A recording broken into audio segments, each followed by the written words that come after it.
Hello. Our guest today is the owner of a pole dance studio here in Portland, Oregon.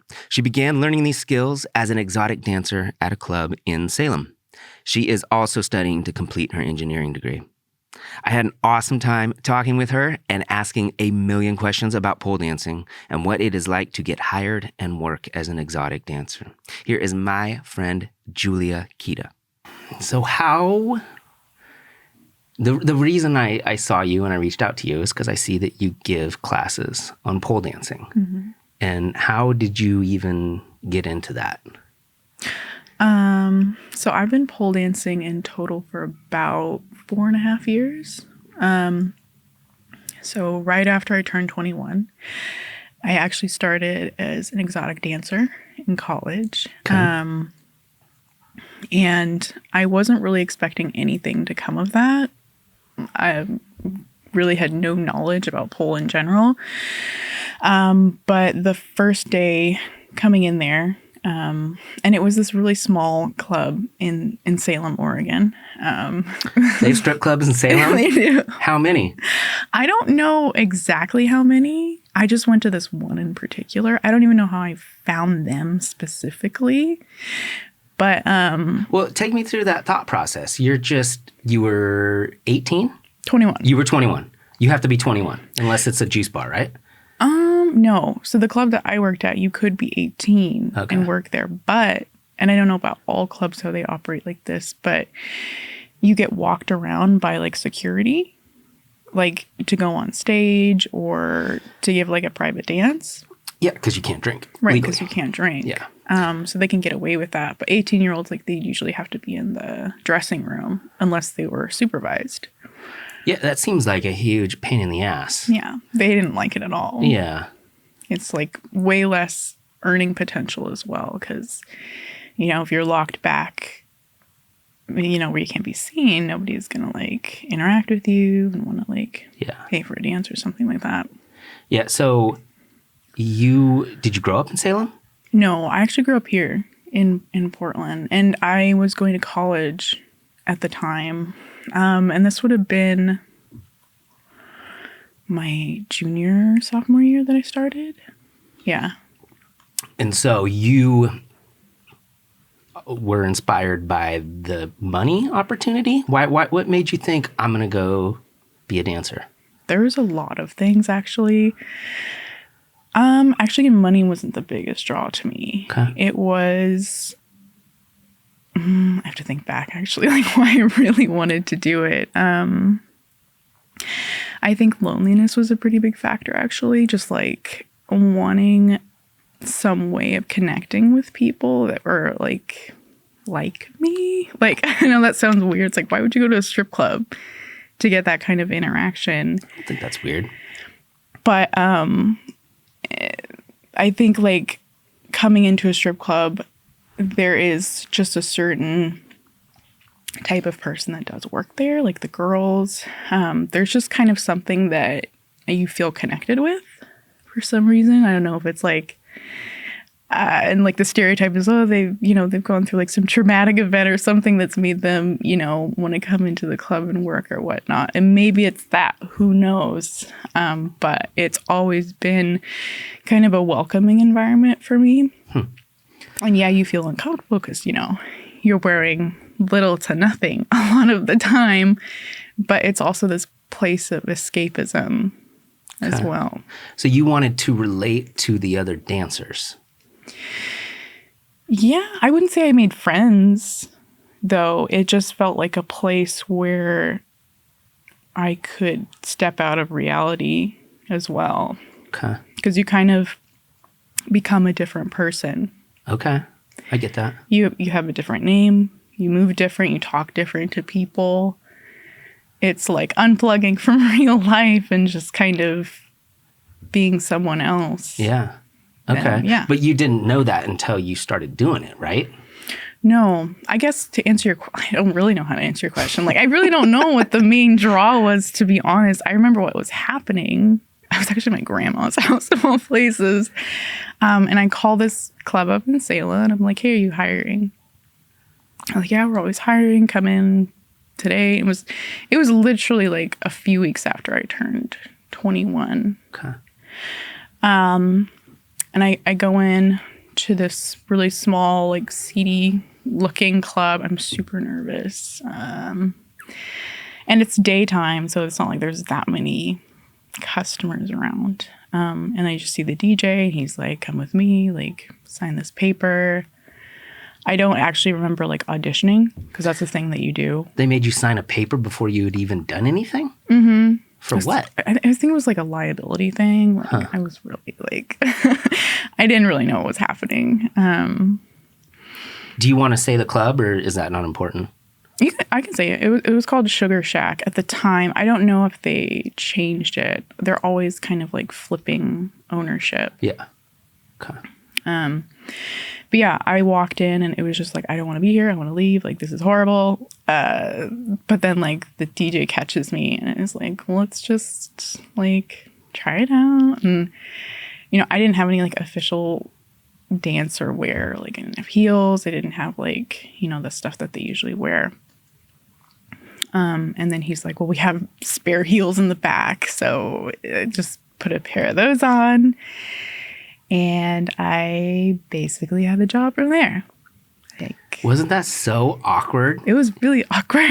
You're just like wearing someone else's shoes. Yeah. You've never danced before, and they're just like, okay, cool, you're hired. Mm-hmm. And you know, you're in little to nothing, and it's just like, and yeah, you're just super like, me especially being extremely introverted and like very body conscious at the same time as most young women are. Yeah, for sure. Did they ask you to get naked right there on the first day? No. No? It wasn't a club. Like, some clubs do require, like, okay, top and like top first song and then take your bottom off the second one. Mm-hmm. But they weren't like that, which is why it was like, it could have been way worse if it was like one of those clubs, like, you have to do this or that. Yeah, I mean, you got to be comfortable with getting naked, right? That's like part of the... And so you going in there, I mean, you obviously knew that was part of the job, but still it was like pretty difficult, right? Yeah, it was super uncomfortable. I don't know, it's probably not normal for people to be comfortable with that. Who knows?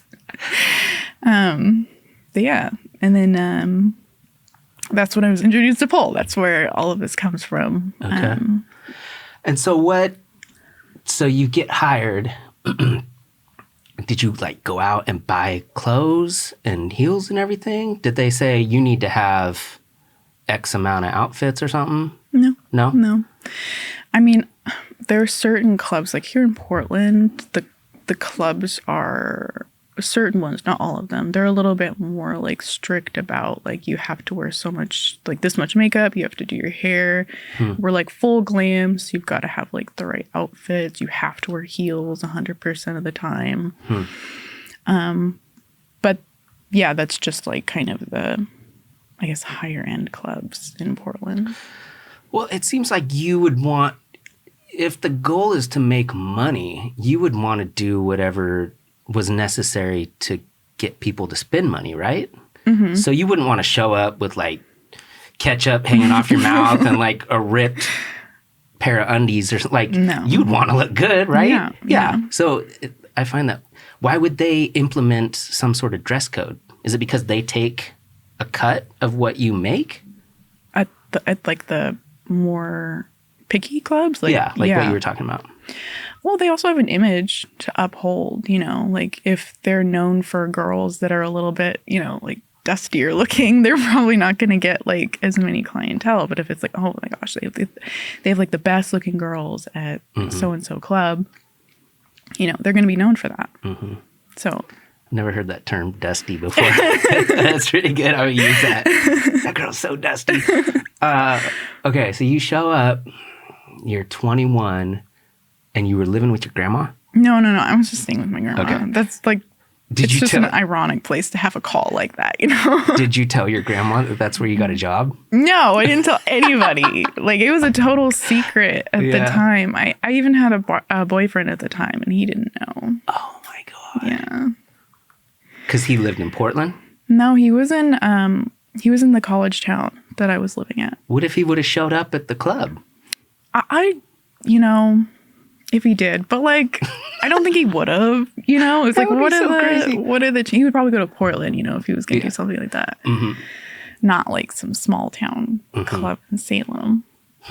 Okay, so you go in there and you start working, is it like 40 hours a week? No. No? No, like they were really cool about the schedule too. Being in college full time, I could only like commit to like a Friday or a Saturday. So usually when I was, not crazy busy, I would go in at noon on Saturday and leave at like 3 a.m. just working all day. And so what's a typical shift like? The day shifts are way like calmer. Like there's a few people, you can still make a fair amount of money in day shift. Just depends like who's coming in. It's really just all chance. Mm-hmm. But then in the evenings, I would say 11 p.m. beyond, that's when things start getting crazy. On like the weekends, like a Friday and a Saturday. Yeah, it's just like so many people, like everybody wants to talk to you. Like you never really get like time to like sit on your own unless you're 18 and you're in the back. But yeah, and it's like you've got like a lineup of dancers, like, okay, this person's on next, this person. Mm-hmm. So, and you get to pick out the songs that you want to dance to? That depends on the club as well. Yeah. So the one that I was working at, sometimes it depends on the DJ too. Like sometimes they're a stickler for like, no, we just want to play this kind of music. Like, so here in Portland, there's a club Casa Diablo, and they kind of stick to more like rock and, satanic music, I guess, because that's kind of their thing. Is this out in Northwest? I think it's right next to where I work. Is it? It's like, it's kind of out there. Yeah. Yeah. It's like on the way to St. Helens, right? Yeah, that's the one. Yeah. Yeah. I worked there for a little while. Oh, too. did you? Yeah. I have a different friend who used to dance a long time ago. She worked in Vegas and some other places. And she said that's like the wildest club in Portland for whatever reason. I guess they're a little bit like, they're different. That's for sure. Yeah. The poles are really nice too, because they're super tall. And you can do a lot of tricks on them, which is pretty cool. Okay.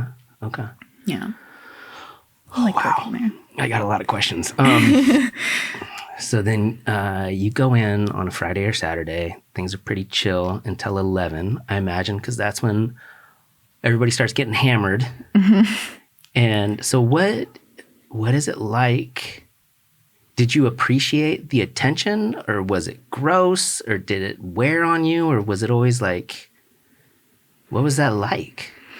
I mean, sometimes it would be wearing on me for sure. It's like you have to, how do I phrase it? Like you have to be attractive, friendly, kind, and stuff like that to somebody you don't really know, but it's an interaction at the end of the day. They want something, you want something. But other times, like I liked being with people, talking to them and hearing what they have to say. And yeah, I mean, it's just kind of different people walk through the door, and sometimes you're not going to like it. Sometimes it's fine. And so how often did people hit on you and try to go out with you? All the time. Yeah. Like that's just something you're signing up for. I've gotten marriage proposals, you get your regulars coming in there and they're just like very persistent. But those are the good ones because it's like a steady income almost of like, okay, this person's going to come in. They're probably going to give me so and so much money and stuff like that.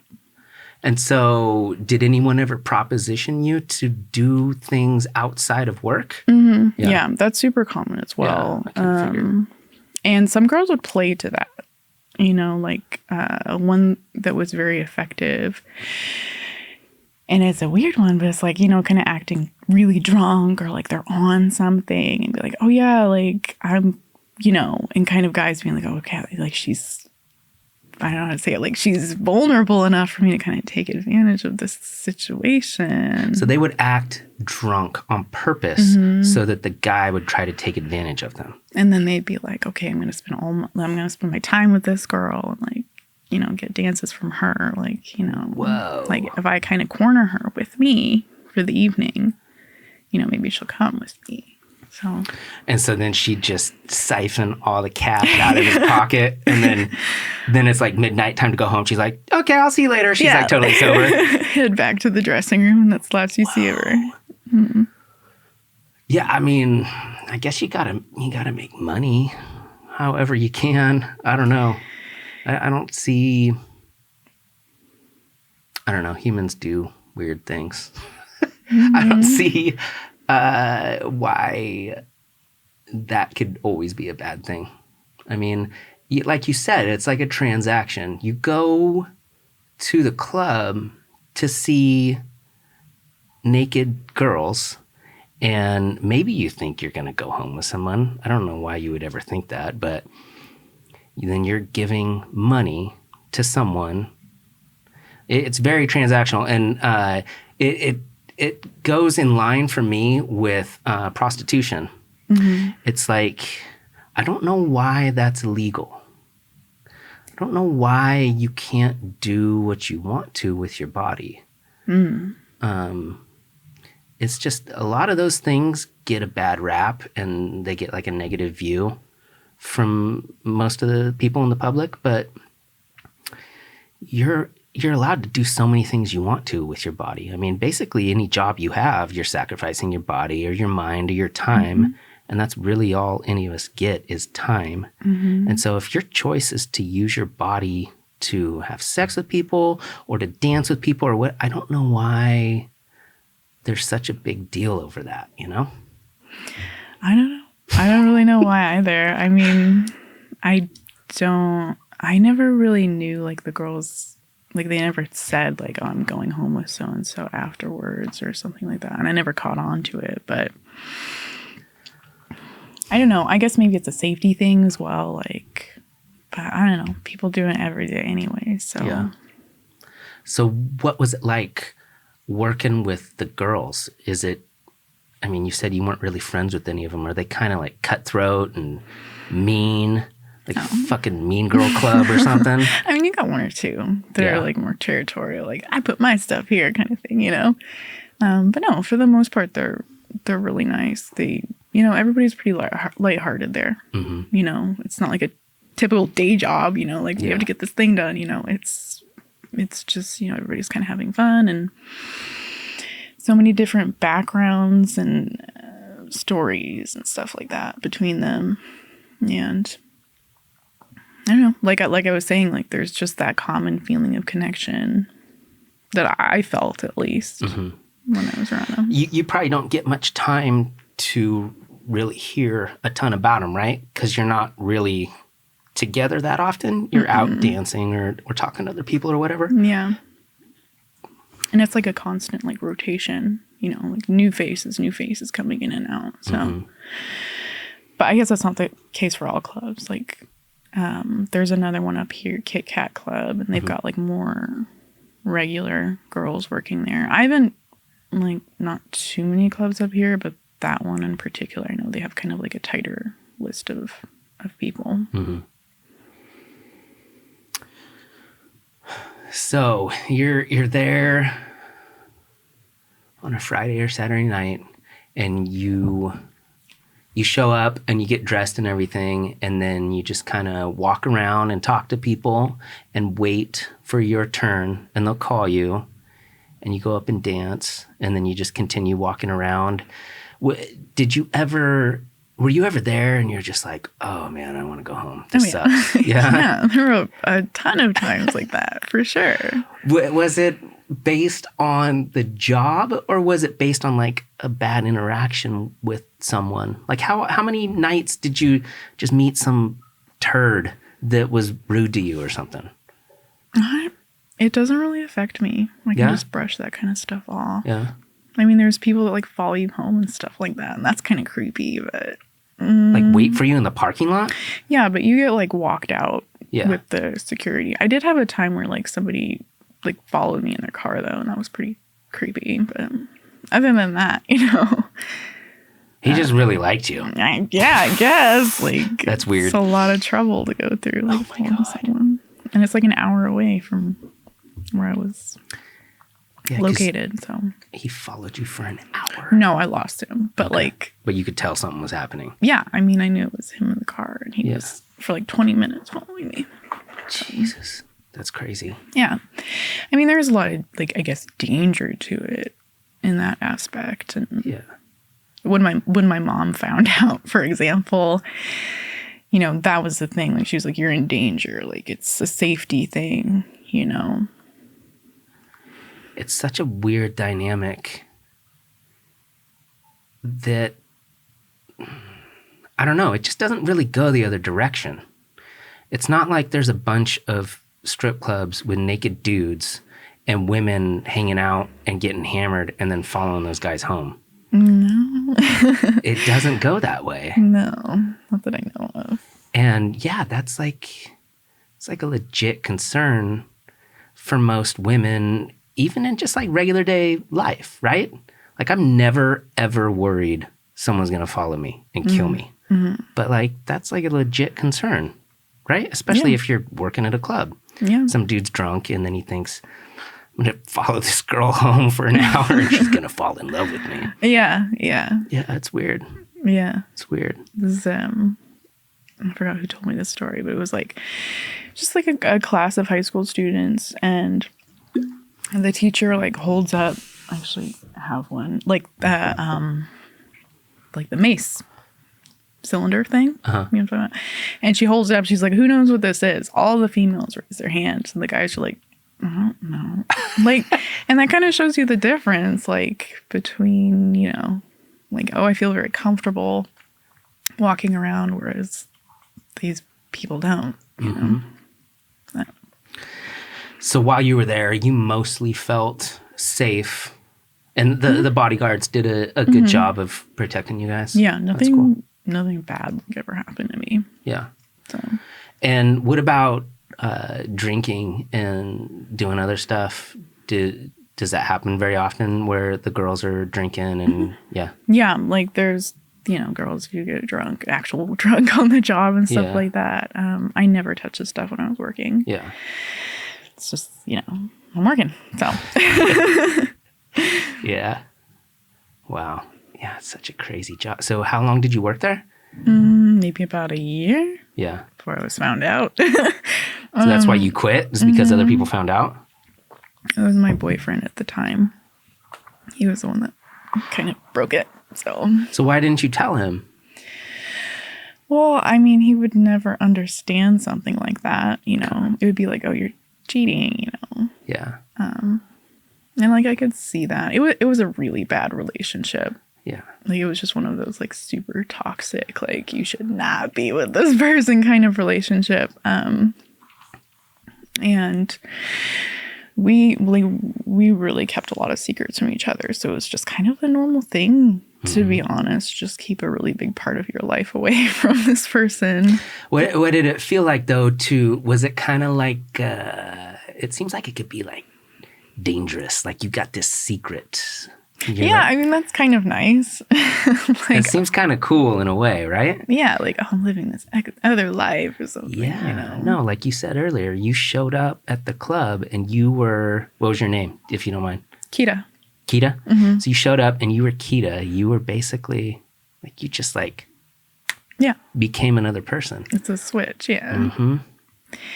Yeah, and maybe that's why it didn't really affect me whatsoever.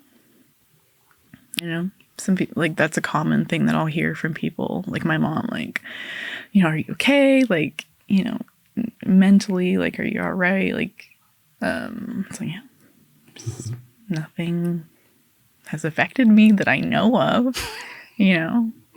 So how did he find out? We were hanging out, and I don't typically wear makeup, and it was like, and I only wear makeup at the club usually. And he asked me, like, "Are you wearing makeup or something?" And I was like, "No, I only wear that on the weekend." I'm like, "Shit." And he was like a really suspicious person, so he just starts drilling me with questions and stuff. I'm like, I'm just gonna tell him. And I did, and it was really bad. We stayed together after he found out, but I stopped. Did he ask to come watch you? No. No? No. So he knew, he was pissed, and you kept doing it, but he didn't want to come see it. No, I stopped doing it. Oh, you stopped right then? Okay. Yeah. Do you miss it? Yeah, I really like the performance aspect of it, actually. Okay. Like, over the time working there, like, that's where pole came in. Like, I really, really like dancing, so. Were you a dancer before? No. No? I had no dance experience prior. Okay, so I got to go back then because I wanted to ask this and I forgot. How do you figure out what to do? Was there like a mama hen figure that's like, come here, girl, I'm going to show you how to click those heels together? Kinda. I mean, I guess everybody's experience is different, but the DJ, like, brings this girl over to me, and he's like, hey, show her some stuff on the pole.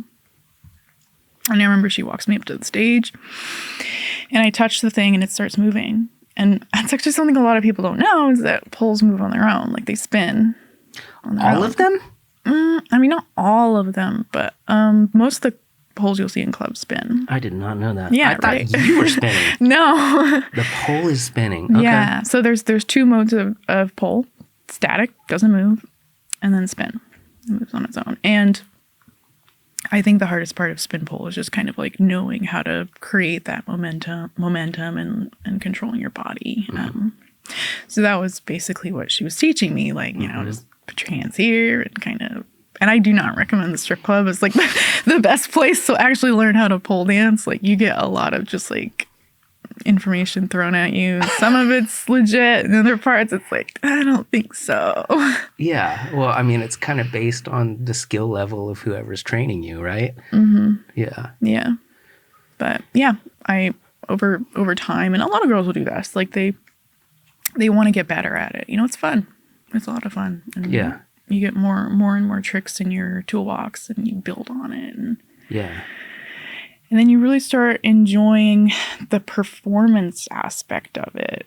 And yeah, I always thought. Yeah. So in the rest of your life, like in regular day, when you'd hear a song that you usually dance to, would you like visualize different things that you would do when you got there? Yeah. Yeah, for sure, right? You know, even to this day, like, I'll hear a song that sounds nice, and I just like start seeing things in my head, like, yeah, I could do that. So, you know. Yeah. Which has made me like listen to a lot more music, because it's like, oh, like, this song makes me feel this way, so I'm going to perform to it this way, kind of thing. Yeah. Yeah. Yeah. Music has that really cool quality where, I mean, it's tied to emotion, right? So no matter, I mean, you could hear the same song 100 times and it could remind you of your grandma that died, or dancing in the club, or a boyfriend that broke up with you, and you're just like walking around Target, and then you hear it come on, you're like, fuck. You know? Yeah. It's so weird like that. There's so many times I hear a song that, like, I didn't even know that I had a memory associated with, like, something from the 90s when I was a kid. And then I'll like instantly be at a baseball field or something. Like, I don't know. I can't think of like a good thing, but like, it'll just like transport you right back to wherever you were. Yeah. It's so weird how that happens. Yeah. It's kind of the same with like smells too. Yeah. Smells for sure. Those are stronger for me, honestly. Like, I'll get a whiff of something, like, oh my gosh, like this whole time period of my life flashed before me in half a second. Yeah.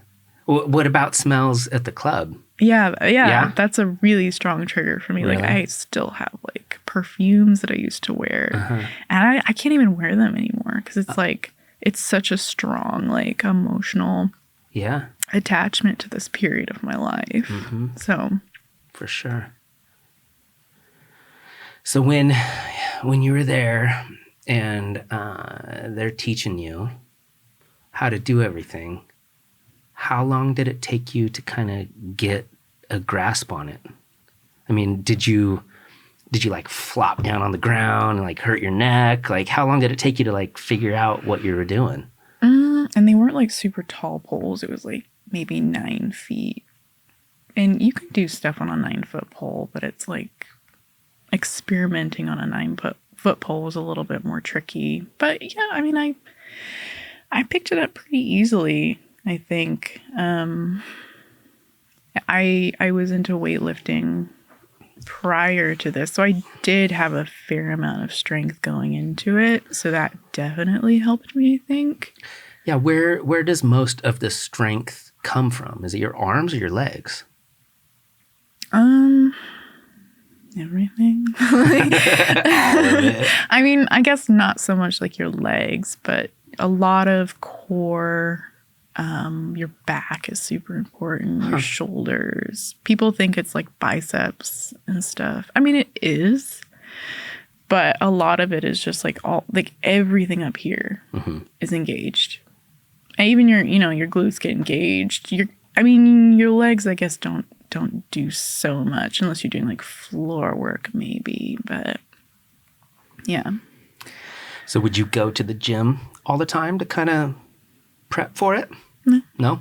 Even now, like I have a full gym membership and I don't go to the gym because like, why would I need to? Like I've got pole and it just makes you really strong and it's fun. Like you don't have to actually like, okay, 12 more reps, it's just like, oh, I'm going to do this combo and have fun with it. Okay.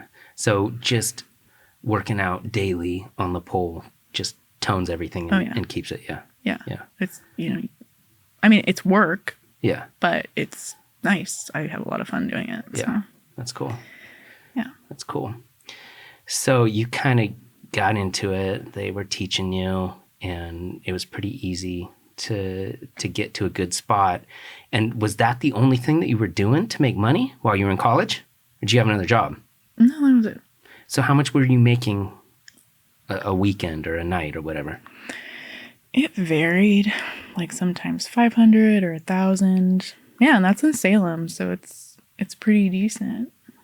So that's what's kind of interesting to me is that was not part of the reason that you started doing it. I mean, having that money is cool, like I can buy groceries and stuff this week, But no, it wasn't like a huge draw. Like I need money, like I have to pay for college, stuff like that. It wasn't really that. So then why not do it 5 nights a week? Oh, I had school.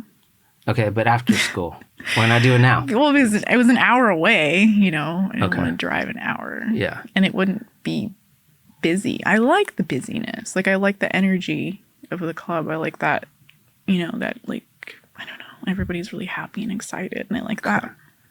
I get that. Yeah. Yeah, because it's only Saturday night on Saturday night. Yeah. Yeah. Exactly. Yeah, so for sure. It's way more fun performing for people and plus like it seems like you wouldn't want to hang out with the dudes that are coming in there on a Tuesday night at 7. Like those are the days when you want to go home. Yeah. Yeah, for sure. Yeah, I've been to a lot of strip clubs. I haven't been in probably like 10 years or so. But in my early 20s, we used to go a lot just for fun, me and my buddies. But the most fun I ever had was with the girl that I was dating that became my wife. She's not my ex-wife, but her and she was so cool because you get different energy and different attention when you're with a girl. Mm-hmm. And I never went because I was like trying to hook up with somebody or get somebody's number or something. I just went because whatever. We didn't have anything to do. We were just going to hang out. But when I would go with my ex-wife, she was cool like that. She wouldn't get jealous or anything. And girls, it's like you're less intimidating if you have a lady with you. Yeah. Yeah. It's like he passed the test of not being a complete weirdo. Well, yeah, it's like he's not here to try to get in my pants, He's just coming here for fun or whatever. Yeah. So yeah, that was always cool. I enjoyed going there with her. But there's a lot of strip clubs in Portland. Mm-hmm. I think there's more strip clubs per capita than any other city in America. Yeah. Yeah. Yeah, there's a lot. Which is weird. I don't know why that is a thing. I haven't looked into why that's a thing either. Yeah. I haven't questioned it. I'm like, what? It's probably not now, 2 years into COVID. I'm sure a lot of them have shut down, but it is a fascinating way to make money. Mm-hmm. Because so you, I'm sure it varies depending on where you go, but there's no hourly rate, right? No, because they're independent contractors, technically. I think some states do pay hourly, because I know that, like, there was some kind of, I don't know, they were trying to be employees instead of independent contractors. Mm-hmm. I don't know if there's, like, some states that do that, but here, at least, everybody's independent contractor. So you're only getting whatever people are throwing while you're dancing, or if you go later and do lap dances or whatever. Right. And did they try to take a cut of that? Yeah, they will take a... So it's from the privates, they'll take the cut. So it's usually like a percentage that... usually. Not all clubs are like that, but... So why not just do the pull? You get to keep all the pull? Yeah, unless you, like, tip out to, like, the DJ or security at the end of the night. Like, that's usually what I would do, is just, like, give whatever percentage that I made to them. Just to stay friends and be cool with them. Yeah. So they protect me in the parking lot. Somebody beats me up. Yeah. And then after privates, you give it, the percentage. Mm-hmm. That's how it usually worked with me. So do you think they make much money? Mm-hmm. Yeah? Yeah, I think they do. Well, I guess also it depends on the club again. Like, if it's a small club, maybe not so much, but... Did you ever feel like it was exploitative? Like you weren't getting as much as you should have and they were kind of just using you? No. I mean, I knew going into it, like, it's kind of just that kind of cutthroat kind of environment where it's like, like, they're very upfront, like, this is how we work, this is what we want, and you want this, so this is... And would you have, like, meetings with the manager? Would you sit everybody down and be like, okay, tonight we're really... No, like, maybe you'd meet the owner of the club. You never did? I met a few of them, like, and the managers and stuff like that. Mm-hmm. But mainly you just, like, walk in the door, show up, go to the room, get dressed, and then start walking around. You didn't really have to interact with anybody. Nope. Nope.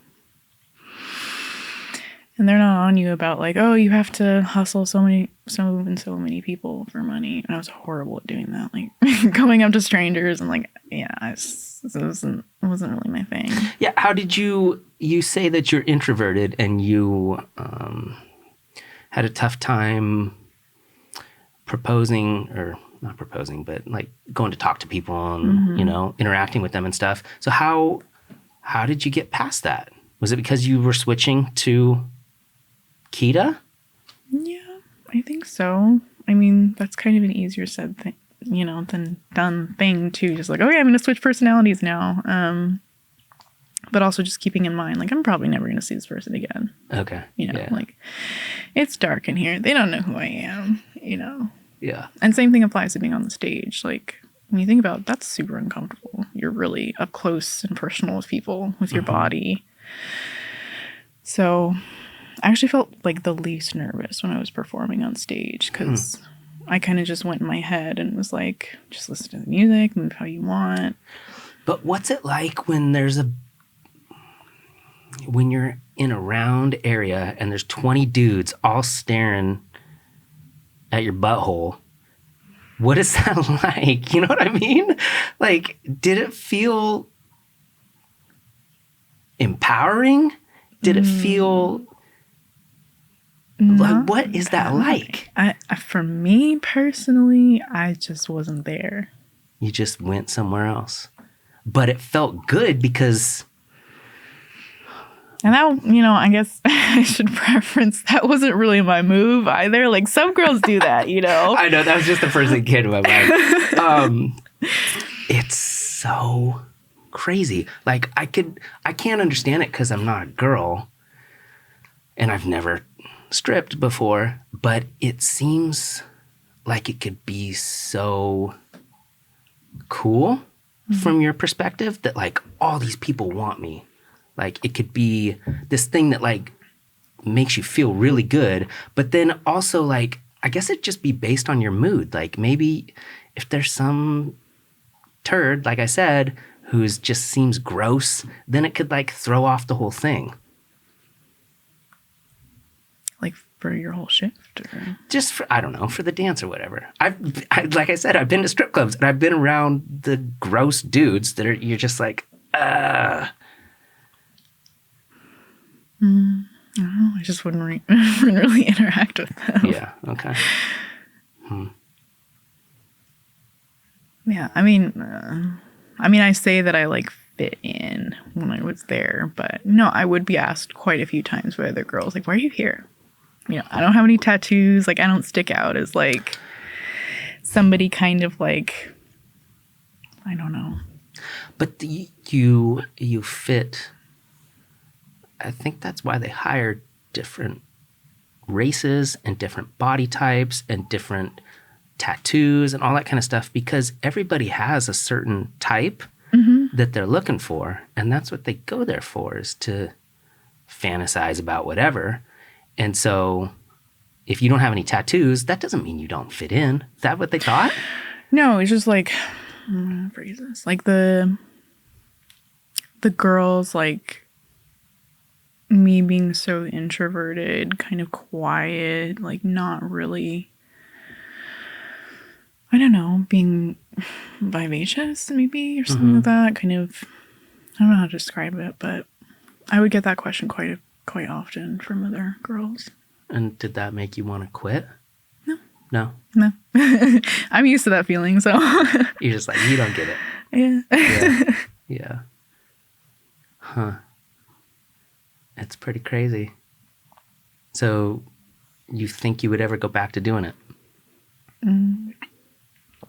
I have. Yeah. Well, yeah. So talk about what you're doing now. Yeah. Well, I mean, now I teach it. So And is that what you do full time? No. No? Okay. No. I am still in school. Okay. That's cool. Yeah. What are you studying? Engineering. Okay. I got my first engineering degree when I was, working in Salem. Okay. And then moving up here, I didn't like it. And pandemic happened, and I'm just kind of like one of those pandemic, I don't know what you call it, like they just switch careers. And I was like, all right, I'm gonna be I'm good at this. I like it a lot, and I have a lot of knowledge about it. So why don't I start teaching it? And so I did that, and I do it part time. So, but I didn't want to leave engineering altogether. So I'm getting like my second degree. So what would you do for a living with engineering if you could have any job you wanted? I don't know. Like, I'm just like, I don't have a plan. Like, there's no like, I want to do A, then B. Like, that's kind of what I did the first round of college, and that didn't really work out so great, Yeah. So I was just not tying myself down to a certain outcome and being disappointed. I can relate to that. It's hard to figure it out sometimes. It's better to just get a skill and then see what happens. Yeah. You never know, like, what opportunities. Like, I didn't think that I would be going back for this degree and in doing the specific job that I'm doing. It's just kind of life happens, and I guess part of it's luck, other part chance, slight push of your own will, That, yeah. If you could teach pole for a living, would you do that? Would that be fulfilling? I like it, but I don't think I could do it full time. Yeah. Because I am a very introverted person, and I give out my energy to people when I teach. And I feel that at the end of teaching like 3 classes, I'm just like kind of wiped. You get exhausted from just, Yeah. And some people, like, they get energy from, like, extroverted people. Like, they want to talk, and after talking to people, they got more energy. Yeah. And, I've never been like that. So I know I can't do it full time, Yeah. but I do love it when I've got my battery charged, so to say. Yeah. Yeah. So you've got a studio and you do classes how often? I teach group classes Tuesdays and Thursdays in the evening. Okay. And then I do a lot of private lessons as well. Cool. Yeah. So what are the majority of people that come to you that want to do it? Are they just looking for a new skill? Yeah. Mostly it's women. You have dudes? I do. Not as common, but and I think the women and men, I think the most common thing when I ask, like, oh, have you tried pole dancing before? They're like, no. And then they'll go off and kind of say, it looked fun. I don't like the typical form of exercise and I want to try something new. And yeah. Yeah. I mean, I equate it with gymnastics. Mm-hmm. Like, it's just, you have something that's bracing your weight. Like, but it's, if you've seen somebody do pole and they're good at it, it's crazy. Yeah.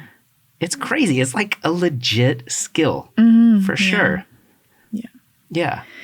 It takes, like, when you get to those higher up levels of, like, if you're at it for a few years, like you do some pretty crazy stuff with your body, like flexibility, strength, endurance, like it's all there. It's a lot like gymnastics. Yeah. Yeah.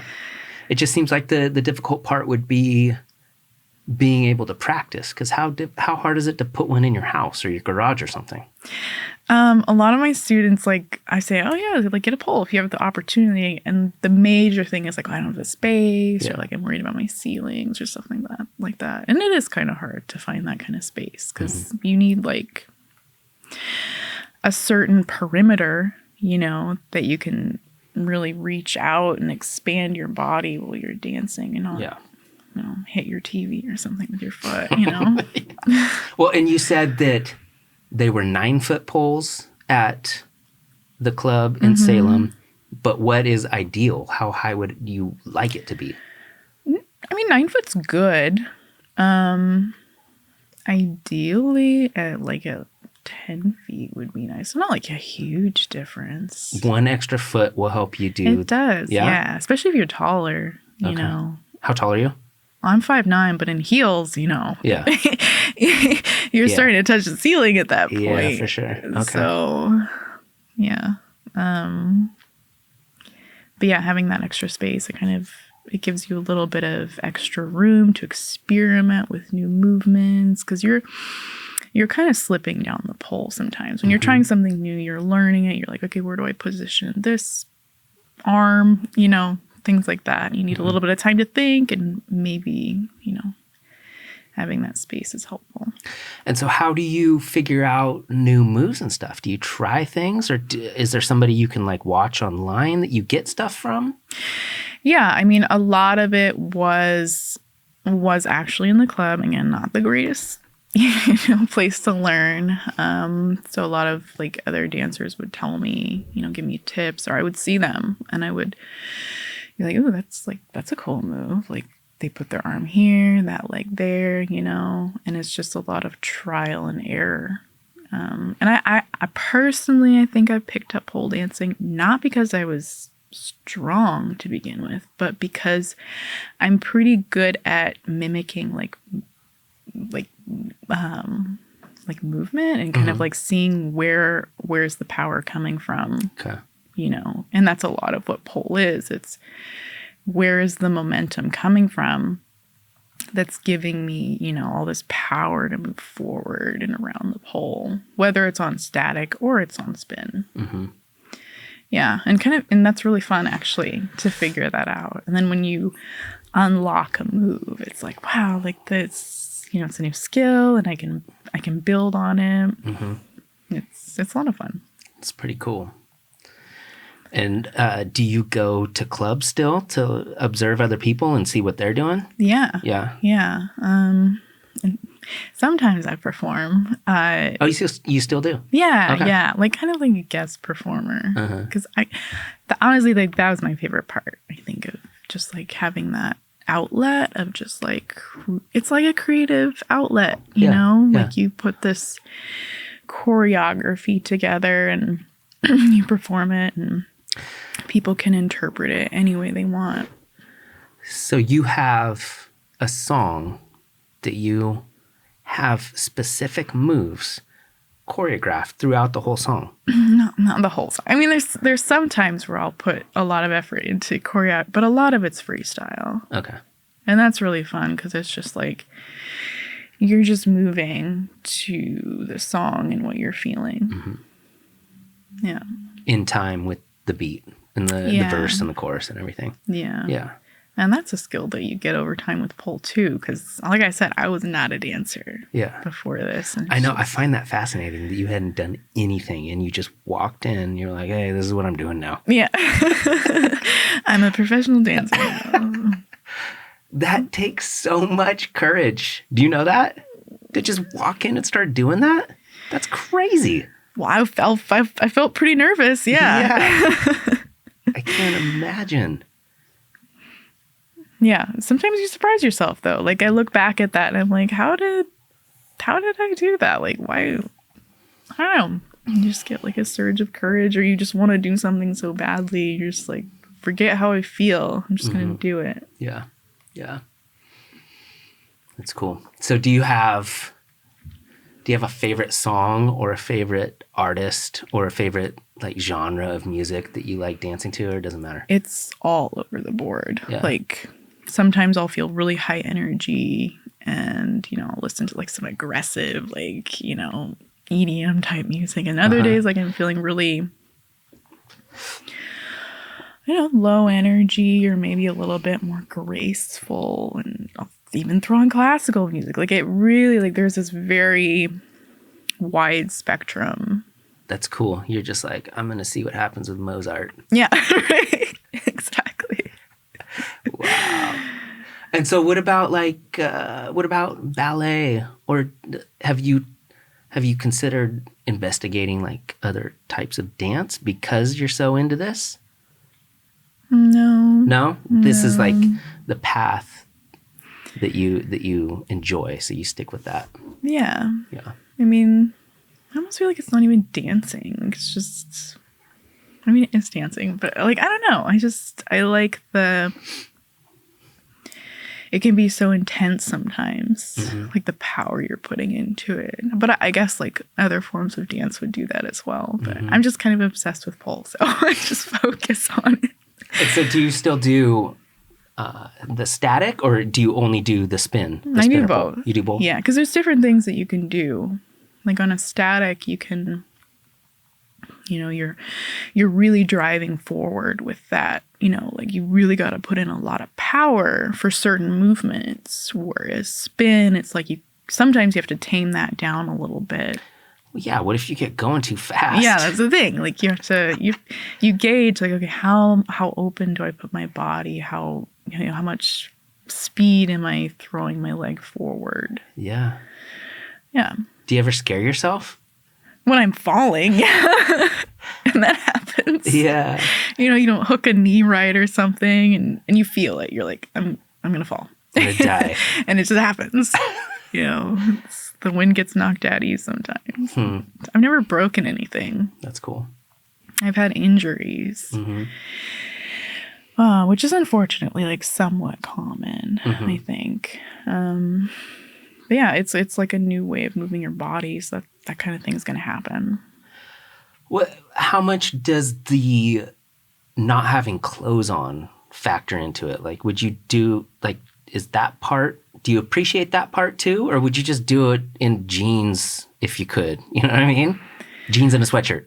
Like, do you like not having clothes on? Like when you're working at a club, or when you're practicing just to practice? Anytime. If people didn't care, and you could just do it naked if you wanted to, would that be better?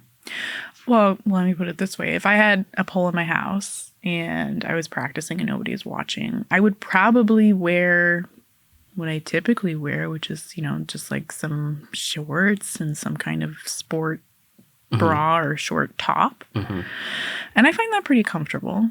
I wouldn't be naked in my living room, dancing. Like, I don't enjoy being totally butt naked dancing on the pole because, there's exposed skin and doesn't feel too great. Yeah, things can burn. Right. Yeah. There's certain moves where you want a little bit of fabric in places. But no, you definitely need for some pole, you need little clothing because you need that skin contact. Because it creates friction. Yeah. It's that grip, There's something that people struggle with a lot when they start pole is actually their hand grip. Like they're like, oh, my hands are sweaty or they're weak. Like how much pressure do I apply with my hands? And it's just, you've got some skin gripping here, but a lot of it's like how much am I holding on for dear life here? Yeah, well, and I have this very vivid memory of every time a new dancer would come up, they always wipe the pole down. Mm-hmm. And is that to get germs off or is that to just clear sweat or what? Yeah, I mean, it's a little bit of both. There's germs, yeah. Mm-hmm. Well, it also makes it a little less slick as well. And you can use like grip aids. And that's pretty common for pole dancers to use. It kind of makes it so it's easier for you to grab onto the pole and stuff like that. Stuff you put on your hands? Mm-hmm. Yeah. So it's like and there's different forms of it. Yeah, like chalk or something, right? Not chalk, so to say. It kind of like makes your hands like, if I was to move on the table like this, like it kind of causes that jerky, grippy feeling against the metal that you're gripping. And sometimes people have really sweaty hands or they wear lotion, to class. And it's just, I had this one woman wear like coconut oil before she came in. I was like, no. I don't know if we can do pole today. We can try. Yeah. Ruin it for everybody, right? Because then it's just... It's hard to get it off. Yeah. So that, and dancers wear lotion sometimes. Mm-hmm. It's like, okay, she's kind of messed up the pole for me, So, yeah. But yeah, you need that skin contact, like all over your body sometimes. But sometimes you can get away with just wearing like leggings, and if you're not doing like a bunch of stuff that requires gripping, like floor work. Yeah. Very cool. Yeah. So in the meantime, you're teaching this class 2 times a week, and is the goal to have 100 people? Or, I mean, you can't. There's probably like a threshold where you can't take on too many people, right? Because otherwise you would need a pole for every single person, right? You do. Yeah. So, I mean, it probably benefits you to have like smaller class sizes, right? Yeah. Yeah. And that's kind of what I operate with is you have 5 poles. And so it's really small, like group classes. And it's not like overwhelming where people are kind of feeling a little bit left behind and stuff like that. And that's the biggest problem for me when I'm teaching group classes is there's this really big spectrum of, some people pick it up really quickly, whereas some people are really struggling, and having that smaller class size lets me kind of focus a little bit more. Well, yeah, I imagine it's like any other thing. Like it's not for everybody. And you can't, just because you're 6 years old doesn't mean you should play t-ball. Yeah. Some people just get it and some people don't. Well, and I would actually argue that it could be for everybody. Like you could be, 300 pounds and never lifted a weight in your life, and it could still be for you because there's so many styles to pole dancing, and they actually have names and stuff that, I don't really know the names of all of them, but, and it's not like, there's no official way of interpreting like, oh, to be a pole dancer, you have to have this skill. It's, maybe you're just really good at walking around the pole and, doing some waves, and that's a pole dancer, or you could, do crazy stuff. And so, I mean, you don't have to like share details of people that are coming to see you and do it, but what, if you could like broadly generalize what the main goal of anybody is? Are they trying to spice up their marriage? Are they trying to develop a new skill? Are they just trying to get stronger? Like what's the main reason people come to do it? Nobody's ever told me it's to spice up their marriage. Really? As of yet. I mean, maybe they are, but they aren't telling me. I think the biggest thing is people come in and they want to get stronger, more confident, and learn a new skill. Yeah. Yeah. I mean, it's a fun thing. It's a fun process. Like, it's interesting when I get people that have never done it before and they start moving around the pole. Like, this is fun, you know? It's like a kid playing on a playground, you know? They're just like experimenting with things. And it's like, okay, if you do this, then you can do this. And like, what? Like, I didn't even think about that, you know? So it's nice watching adults, have fun like a kid would on a jungle gym almost. That's cool. It's exciting for them. Nice. Yeah. Very cool. All right. Well, we'll put the stuff in the bio if you want to get more people to come out and see you potentially. Yeah. If that's interesting. Yeah. Yeah. Cool. Well, this was awesome. Thank you. You're welcome. Appreciate it. For sure.